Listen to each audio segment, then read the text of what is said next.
You know, that day, I learned something truly devastating about betrayal. It's not just the person who stabs you in the back, it's realizing how many other people stood by, silent, while they watched it happen. It hits you harder than anything else. I was 34, out back in my yard, flipping burgers, smoke curling around me, thinking life was exactly where it should be.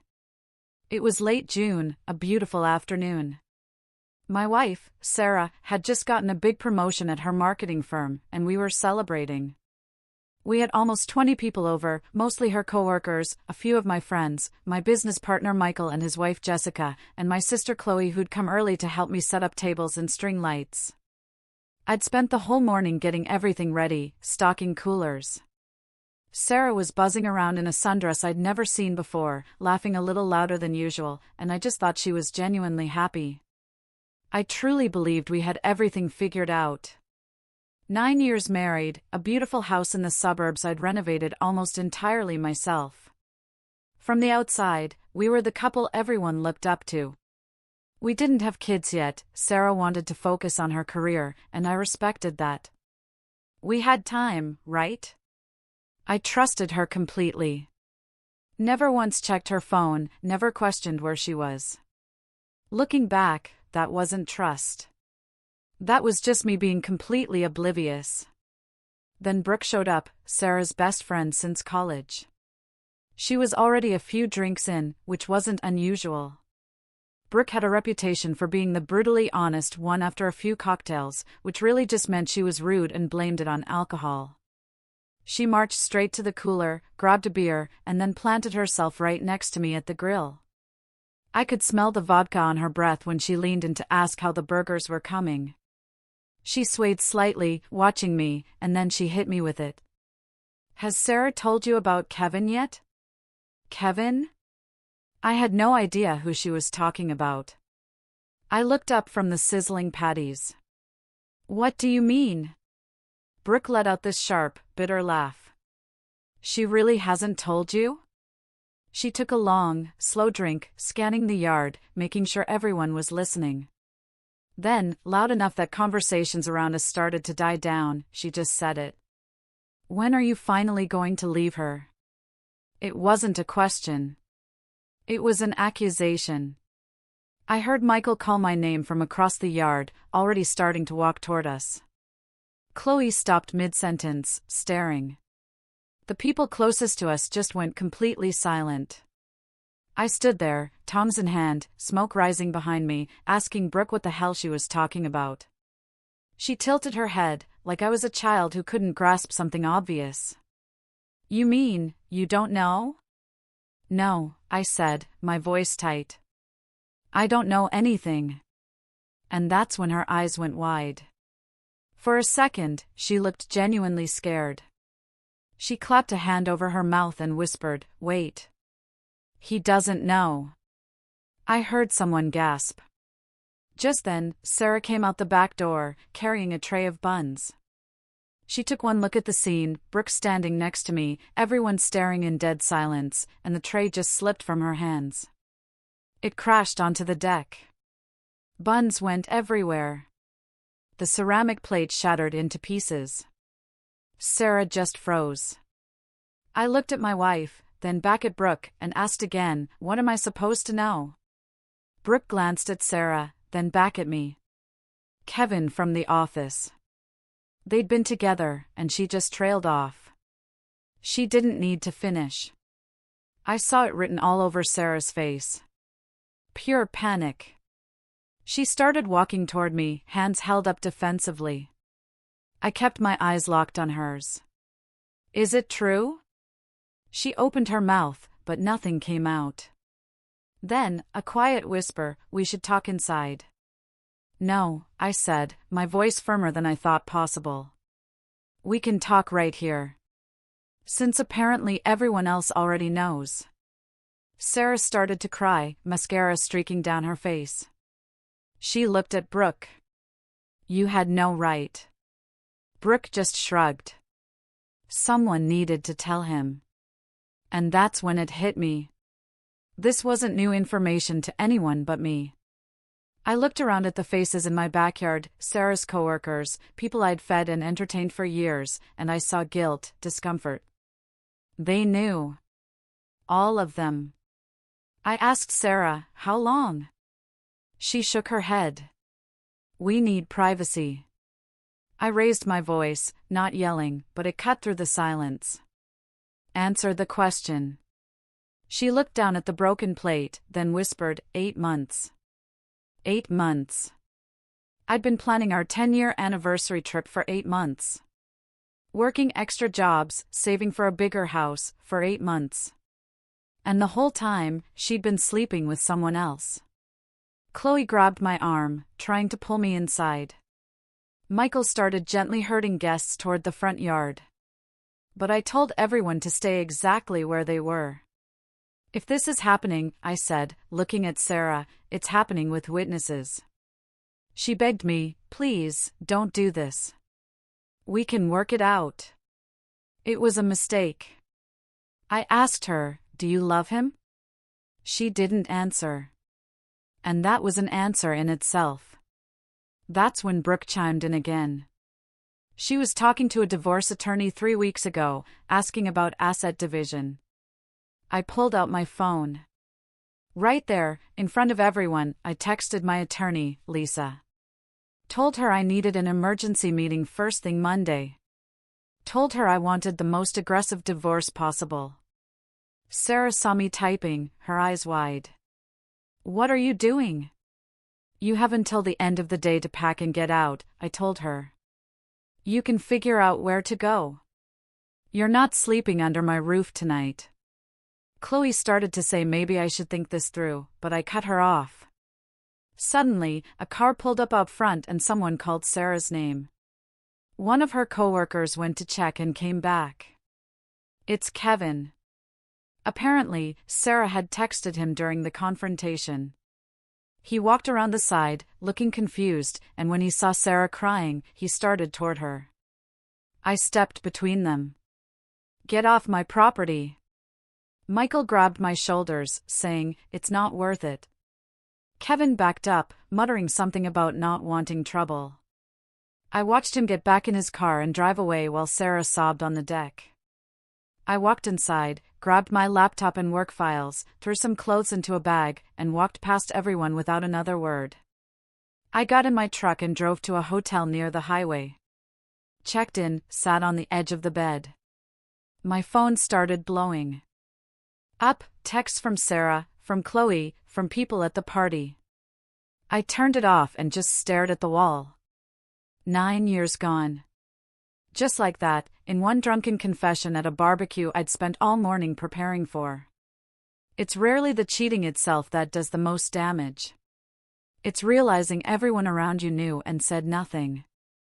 I spent that night going through every memory of the past 8 months, trying to figure out how I'd missed it.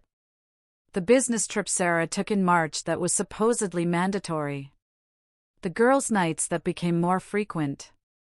The way she started keeping her phone face down on the table. All these little things I'd brushed off now looked like exactly what they were, a clear pattern of lying and sneaking around. Around 6 in the morning, I turned my phone back on.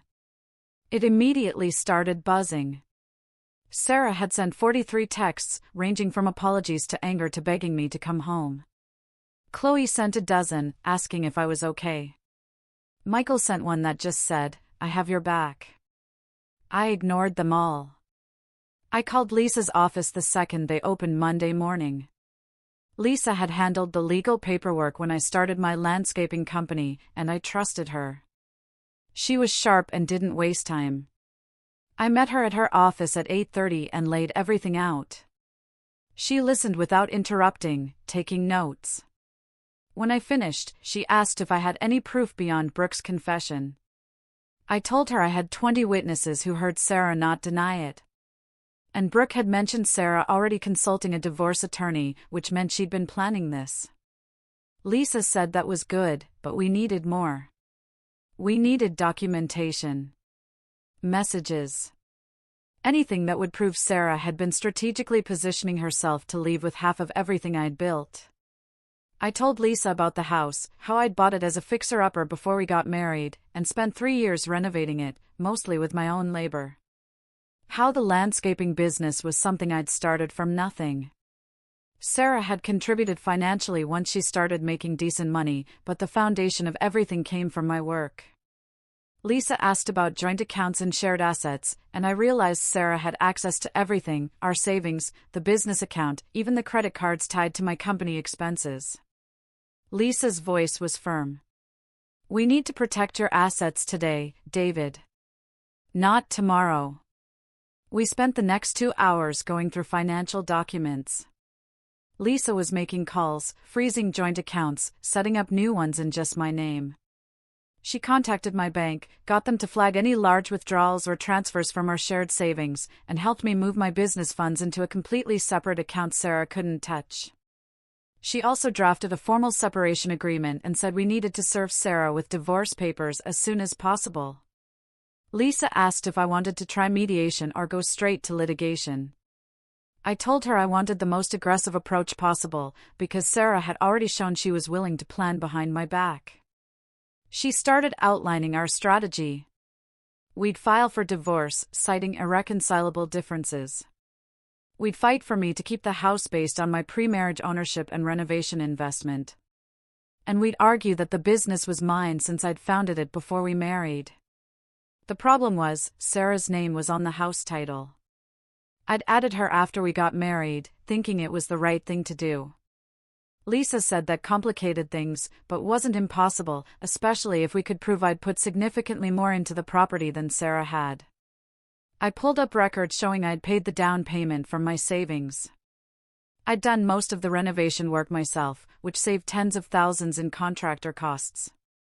Sarah's only real contribution had been helping with mortgage payments for the last 4 years. Lisa said we'd need receipts for materials, permits I'd pulled, anything showing my personal investment. I told her I kept all that stuff, because I'm obsessive about documentation for my business. And she actually smiled, said that was going to save me. By the time I left Lisa's office, it was almost noon, and I had a plan. I drove to Chloe's place because I needed to talk to someone who wasn't a lawyer. She opened the door looking worried and immediately hugged me. We sat in her kitchen, and she made coffee while I explained everything Lisa had said. Chloe listened, then asked if I was sure I didn't want to at least hear Sarah out, maybe go to counseling. I told her Sarah had been planning this for months, had only gotten caught because her drunk friend had a big mouth. There was nothing to hear out. Chloe said she understood, but she was worried about me making permanent decisions while angry. I told her I wasn't angry anymore. I was done. There's a difference between being pissed off and being completely finished with someone. My phone rang. It was Michael. Asking if I wanted to meet up. I met him at this dive bar near his warehouse, middle of the afternoon on a weekday. He'd already ordered me a beer by the time I sat down. He asked how I was holding up, and I gave him the short version about Lisa and filing for divorce. Michael nodded, and then said something I wasn't expecting. He told me Jessica had known about the affair. His wife had known for about a month, because one of Sarah's coworkers had mentioned it at some work event. Jessica had been trying to figure out how to tell me without blowing up my life. Michael apologized for his wife keeping it from me, and I told him it wasn't his fault. At least now I knew the truth. Michael asked if I needed anything, and I said what I really needed was to know who else had been aware of this. Michael said he'd ask around quietly. Then he told me something interesting. Kevin, he said, had a reputation at Sarah's firm for this kind of thing. He'd been through a messy separation from his own wife, Natalie, about 6 months ago, over similar issues. And apparently, they were still in the middle of their divorce proceedings. So Sarah had picked a guy who was already destroying his own marriage to help destroy mine. Michael said Natalie might be worth talking to, since she'd been through Kevin's patterns before. I went back to the hotel that night and found an email from Lisa saying the divorce papers were ready and we could serve Sarah on Wednesday. She'd also managed to get me an emergency hearing to establish temporary orders protecting my business assets and preventing either of us from selling or mortgaging the house without court approval. My phone buzzed with another text from Sarah, saying we needed to talk about the house and money.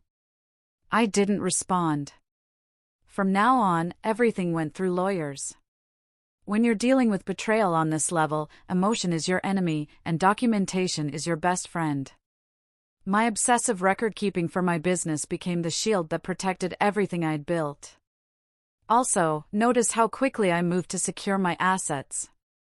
Within 48 hours, I'd already frozen accounts and filed paperwork. That kind of decisive action is what separates people who get destroyed in divorce from people who protect what's theirs. Sarah got served with divorce papers at her office on Wednesday.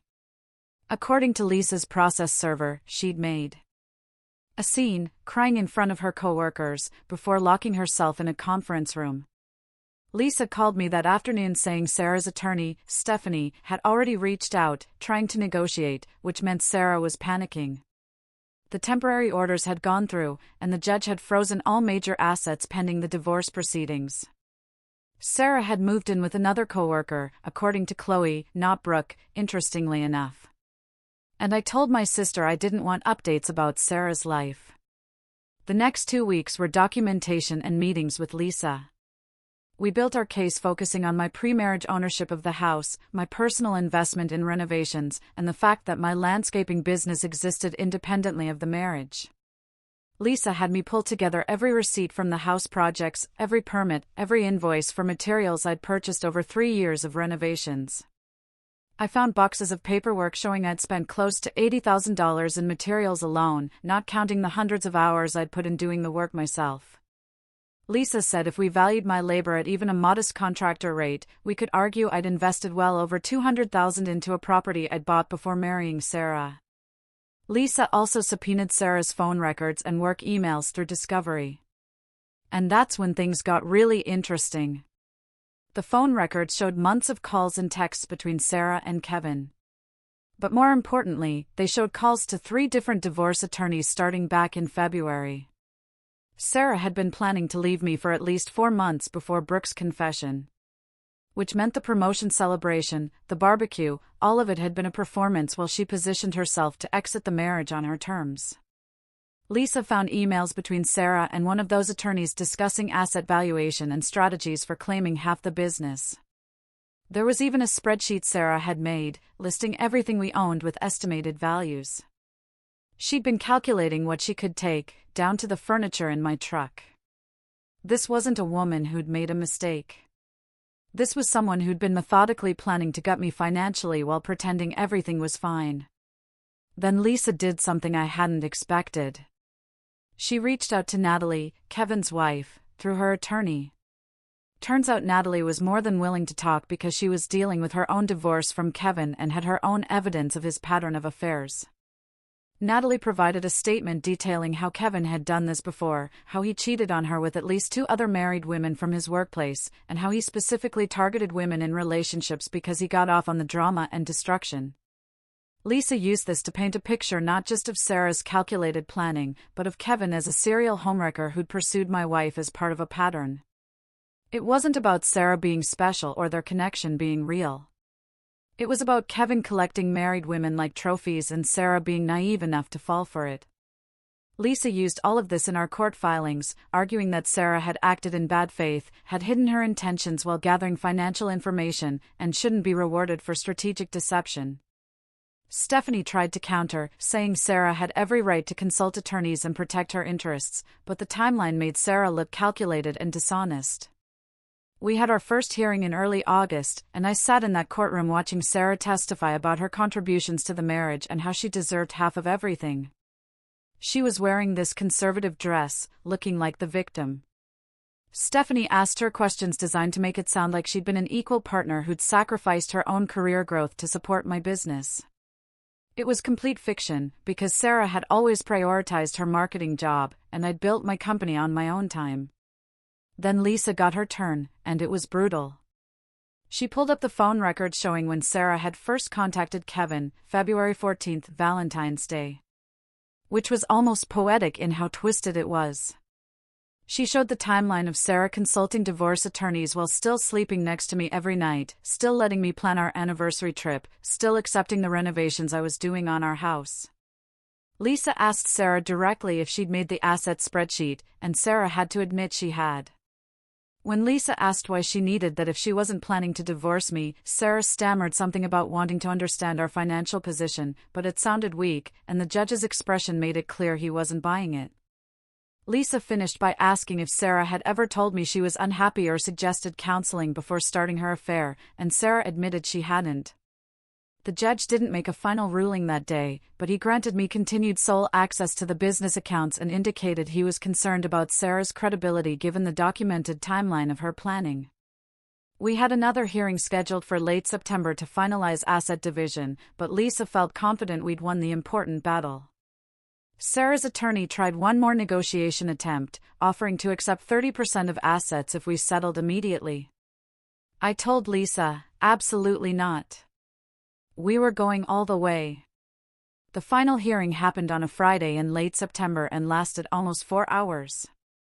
The judge had reviewed everything, all the documentation about the house, my business records, Sarah's planning timeline, witness statements from the barbecue, including a written account from Brooke, who apparently felt guilty enough to help our side, and Natalie's testimony about Kevin's pattern. When the judge read his decision, he was clear about his reasoning. The house was awarded to me based on my pre-marriage purchase and substantial personal investment in renovations. My business remained solely mine since it existed before and independent of the marriage. And Sarah was entitled to a small settlement, representing her contribution to mortgage payments over 4 years. It came out to about $40,000. Nowhere near the half of everything she'd been planning to take. The judge specifically mentioned her documented preparation to file for divorce while concealing her intentions as a factor in his decision, saying the court didn't reward strategic deception. Sarah started crying, and Stephanie tried to argue, but the judge said his decision was final. I walked out of that courthouse, and Lisa told me the house would be legally mine once the paperwork processed. I thought about that for maybe 10 seconds before deciding I was selling it. I didn't want to live in a place that reminded me of Sarah every single day. I listed it 2 weeks later, and it sold fast because the neighborhood was desirable, and I'd done quality work on the renovations. I made a solid profit even after paying Sarah her settlement, and I used part of it to expand my landscaping business and buy a smaller place across town that was just mine. Chloe introduced me to her friend Sophie in November, and we started seeing each other casually. I wasn't ready for anything serious, and Sophie understood that, but it was nice having someone to talk to who didn't know anything about my disaster marriage. My business grew because word got around about my work ethic and the quality renovations I could do. I heard through Chloe that Sarah and Kevin had moved in together. Honestly, I didn't care. They deserved each other. Brooke sent me an apology text around Christmas, saying she knew she'd blown up my life, but she'd thought I deserved to know the truth. And I actually thanked her. Because she was right. Living in ignorance while Sarah planned to destroy me would have been worse than the public humiliation of finding out at a barbecue. At least this way, I'd gotten ahead of it and protected what mattered. I still don't trust easily, and I probably won't for a long time. But I learned that sometimes the worst thing that can happen to you is also the thing that saves you from wasting more years on the wrong person.